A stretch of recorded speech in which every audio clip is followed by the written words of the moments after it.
The doctor says it's just stress, and the celebrity laughs it off, until they catch a brutal cold twice in 1 month. No partying, no travel, just nonstop crisis headlines and pressure.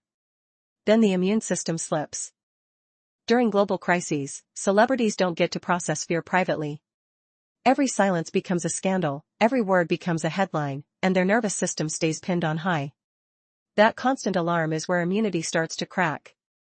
Extreme stress floods the body with cortisol and adrenaline, chemicals meant for short emergencies. But when the emergency never ends, those hormones keep rising. The immune system stops playing defense and starts losing ground. The scary part is how invisible it looks. A celebrity smiles, posts "I'm okay," and keeps moving. Inside, stress is stealing sleep, appetite, and recovery time, quietly starving the immune system when it needs fuel most. Sleep is the first thing stress destroys. Late-night doom scrolling, emergency calls, crisis updates, night after night. And when sleep collapses, immunity follows like dominoes, faster than anyone expects. Here's my take: fame doesn't protect you from biology, it weaponizes stress against you. The world thinks luxury equals health, but the immune system doesn't care about money or status. It only cares what your body endures. Global crises trigger uncertainty, projects pause, tours stall, schedules implode. That instability keeps the body in survival mode. And survival mode is expensive, so immunity gets underfunded first. The immune system works best when the body feels safe. Extreme stress tells the body it's under attack, nonstop. So immune signals get scrambled, defenses get sloppy, and small infections start landing harder. Stress can lower the activity of natural killer cells, your rapid response defenders. When those responders slow down, the body hesitates. And in a global crisis, hesitation is exactly what germs take advantage of. Then comes the pattern: a celebrity's biggest stress spike hits, and days later they're suddenly sick. The public calls it bad luck. But the timing keeps repeating, like the body is reacting to pressure, not coincidence. Extreme stress also fuels chronic inflammation. Not the helpful kind, this is the kind that burns quietly.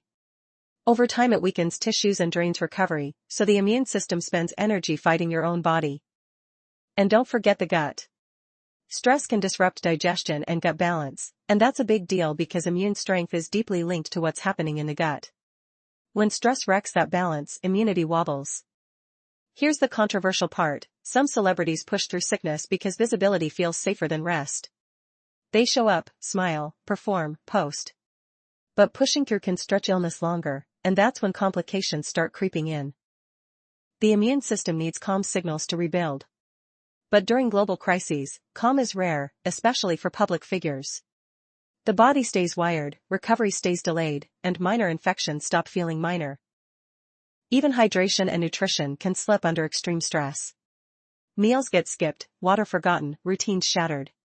That sounds small, but the immune system runs on basics, and stress is the thief that steals them first. Zoom out: global crises don't just trend online, they move into the nervous system. Fear becomes chemistry, chemistry becomes fatigue, fatigue becomes illness. The body turns headlines into symptoms, and that's the part nobody posts.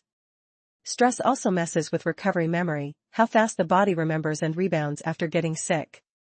When stress stays high, bounce back gets slower. And slow recovery is where repeat infections start stacking up. That's when cancellations happen. Fans see a headline and shrug. But behind it is exhaustion, low resilience, and a body that can't catch up to the pace of crisis pressure. And the silence around that is loud. The cruelest twist is that stress can make you more sensitive to everything: sleep loss, germs, inflammation, fatigue. So a global crisis doesn't just add pressure. It turns the whole body into a weaker target. So when a celebrity's immunity seems to fall apart during a global crisis, it's not always mystery illness or bad luck. Sometimes it's extreme stress doing silent damage, until the body can't hide it anymore. The immune dip doesn't reverse overnight. Even after the first illness fades, fatigue lingers like a shadow. The celebrity tries to power back into public life, but the body is slower now, and that slowdown is visible. And here's the thing nobody's saying out loud: extreme stress doesn't stop when headlines calm down. The nervous system stays wired, waiting for the next wave. That constant anticipation keeps immunity from rebuilding fully. They try to fix it: new supplements, stricter routines, earlier bedtimes. For a week, it looks better. Then another minor infection hits harder than it should. The quick fix wasn't enough. This is where it spirals. The more they worry about getting sick again, the more stress climbs. And that rising stress quietly pushes immunity down again.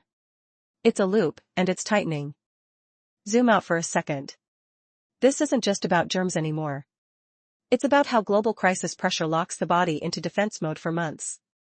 And defense mode drains the very system meant to protect you. Meanwhile, appearances continue. Cameras flash, interviews roll, statements get delivered. The body complies, but only just. Underneath the composure, immune reserves are thinning out. Be honest. If your health faltered under pressure, you'd want to hide it too. But hiding illness adds another layer of stress. And stress stacked on stress rarely ends well. Then something unexpected happens. Recovery periods get shorter. Instead of bouncing back in days, it takes weeks. The body isn't collapsing, but it isn't rebounding like it used to either. Here's what shifts everything. It's not that the immune system is weak, it's that it's exhausted. What looked like fragility is actually burnout at a cellular level. And that changes how you see the whole spiral. Once you see it as exhaustion, the spiral feels different. Every appearance, every crisis update, every late-night scroll becomes another withdrawal from a body already overdrawn. And the account is close to empty. And honestly? The system around celebrities makes this worse. Visibility is currency, so stepping back feels risky. But pushing forward keeps the stress cycle alive, and immunity stuck in limbo. Minor symptoms now trigger bigger fear. A sore throat isn't just a sore throat, it's the start of another spiral. That fear spikes cortisol instantly. And cortisol doesn't care if the threat is real. Meanwhile, the global crisis hasn't ended. New developments hit feeds overnight. The nervous system resets to alarm again. And just when immunity begins to recover, the pressure surges back. This is the part that should bother you more than the illness itself. The body can't tell the difference between a viral headline and a physical threat. It reacts to both. And reaction costs energy. The spiral deepens when rest finally comes, but guilt follows. Resting means missing events, missing visibility, missing momentum. That guilt is subtle, but it keeps stress humming underneath recovery. And then nothing. No appearance. No post. Just quiet. The immune system finally gets space, but the silence feels dangerous in a crisis-driven world. Here's what's uncomfortable about this: stepping back might be the only real cure for stress-driven immune collapse. But stepping back risks relevance. And that trade-off is brutal. The body begins to stabilize slowly, sleep deepens, appetite returns, inflammation eases. It's fragile progress, though. One new surge of crisis tension could unravel it all again. And that's the dread nobody talks about. Even improvement feels temporary during a global crisis. The immune system rebuilds cautiously, as if waiting for the next shock. Because in extreme stress, immunity doesn't just weaken, it adapts to survival. And survival mode is never meant to last this long. The real question isn't if it breaks, but when. Slow it down. The second wave of symptoms doesn't arrive dramatically. It's subtle: heavier limbs, a scratchy throat, a fatigue that feels deeper than before. And the body recognizes the pattern before the mind does.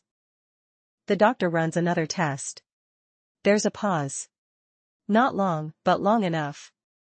That silence stretches across the room, and suddenly this isn't just stress anymore. Here's what I keep coming back to: the body warned them weeks ago. The insomnia. The lingering colds. The inflammation flares. None of it random, just ignored because the crisis outside felt louder. The main event isn't dramatic. It's a crash in slow motion. Energy drops midday. The immune system doesn't rally. What used to take 3 days to shake now lingers for weeks. And honestly? The thing people won't say: this wasn't sudden. Extreme stress eroded immunity layer by layer until there was nothing left to buffer the hit. The collapse was predictable. Be honest. If you were under global scrutiny while the world felt unstable, would you rest, or keep pushing? That choice decides everything for immunity. And most people choose wrong. The devastation line is simple: they weren't fragile. They were exhausted at a cellular level. That changes the story from weakness to overload, and overload is harder to fix. On the other side of this, the public keeps scrolling. The crisis keeps trending. The machine doesn't pause for one immune system. And that indifference adds another invisible layer of stress. Nobody wants to admit this, but survival mode can become addictive. The rush, the urgency, the constant alert, it feels productive. Until the immune system finally refuses to cooperate. This was never just about celebrities getting sick during global crises. It was about what extreme stress does when we normalize it as drive.